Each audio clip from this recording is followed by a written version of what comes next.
ओम श्री गणेशाय नमः। जय माता दी। आज हम सखियों आपके लिए अवसान माँ की कहानी भाग 4 और 5 लेकर हाजिर हुए हैं। ये आप सभी को जरूर पसंद आएगी। सखियों, आप लोगों के ऊपर अवसान माँ की कृपा बरसती रहे। कहानी सुनकर आप हमारे कमेंट बॉक्स पर अपना सुझाव एवं जय माता दी कहकर कमेंट जरूर कीजिएगा। और आपको हमारी कहानी यदि पसंद आए तो सब्सक्राइब एवं लाइक करिए। आपका दिन मंगलमय हो, आपकी खुशियाँ से बौछार हो, आपकी जोड़ी सलामत रहे। अब आपको हम कहानी सुनाते हैं। अवसान माता की जय हो। सखियों, बहुत प्राचीन समय की बात है। एक राजा था जो विश्व विजयी था। उसके पराक्रम और साहस की चारों तरफ चर्चाएं होती थीं। उसके पास अथाह संपत्ति थी और उसके 3 बेटियां थीं। बड़ी और दूसरी बेटी जो कि राजा की हर समय चापलूसी किया करती थी, और सबसे छोटी बेटी यानी कि तीसरी बेटी जो अति सुंदर, कर्तव्यनिष्ठ, स्वाभिमानी और बड़े से बड़े काम को स्वयं करने की जज्बा रखती थी।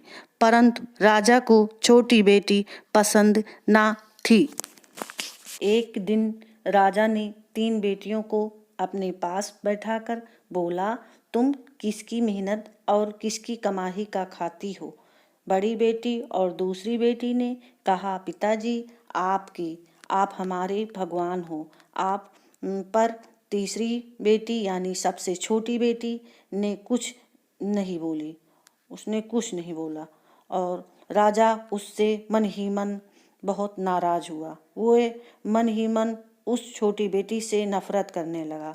दोनों बेटियों की शादी बहुत धनाढ्य परिवार में किया और छोटी बेटी की शादी यानी सबसे छोटी बेटी की शादी बहुत गरीब से गरीब परिवार में किया।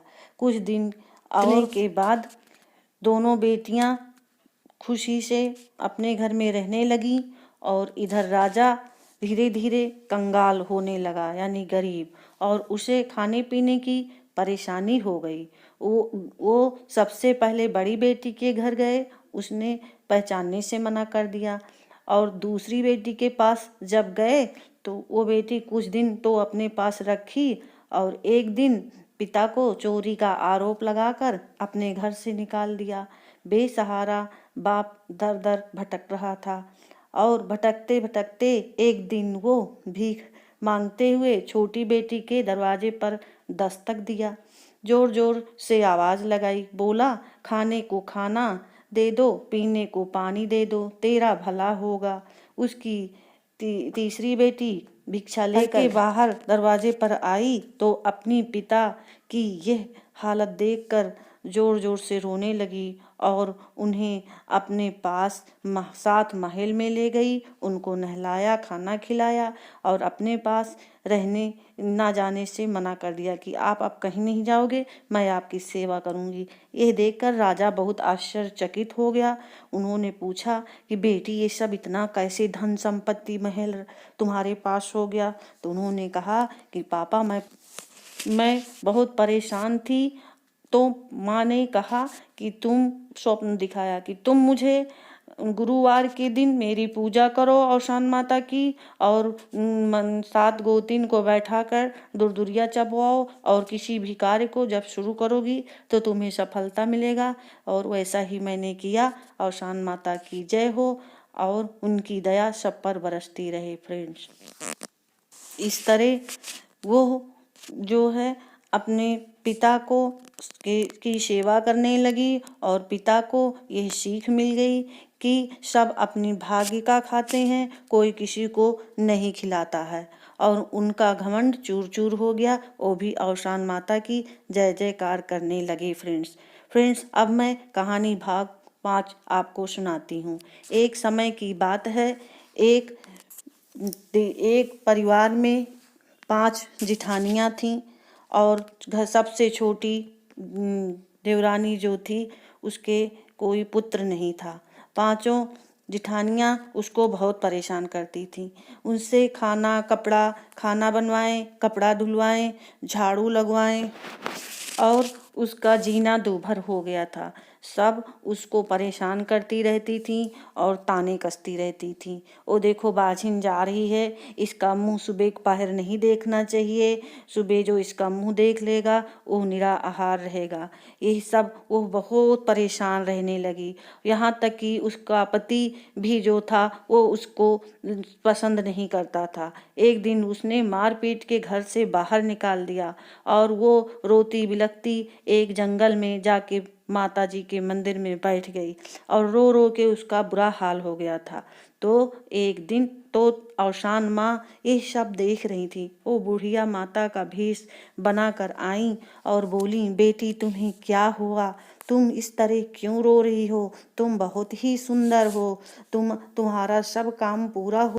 माँ ने उनका सर सहलाते हुए अपने आंचल से 2 चने, लैया और गुड़ दिया और कहीं कि जाओ तुम भिक्षा मांग के भी किसी तरह से इकट्ठा करके गुरुवार के दिन सुबह उठकर नहा धो लेना, घर की साफ सफाई कर देना, कलश रख देना और गुरुवार के दिन ये कहानी कहना। पूरी कहानी सुनाई और कहीं तुम मन्नत मान लेना बेटा, तुम्हारी मन्नत पूरा होगी। उस बहू ने वैसा ही किया। ठीक उसके 9वें महीने एक पुत्र हुआ जो ही बहुत तेजस्वी था और बहुत ही सुंदर था। उस बहू ने माँ की हर गुरुवार को पूरे नगर में से महिलाओं को निमंत्रण देती और औशान माँ की धुरधुरियाँ चबवाती और इसी तरह से माँ का प्रचार प्रसार किया और माँ की कृपा बरसने लगी। धीरे धीरे वो बहुत ही बड़ी हो गई। सखियों, मैंने आपको ये औशान माँ की 5 कहानियाँ सुनाई और पूजा की विधि बताई, सामग्री बताई। ये आपको ज़रूर ही पसंद आएगी और यदि आप परेशान हो या कोई प्रॉब्लम हो तो मन्नत मान के ये पूजा करेंगी तो आपकी माँ मन्नत पूरी करेंगी। आपका दिन शुभ हो। जय माता दी।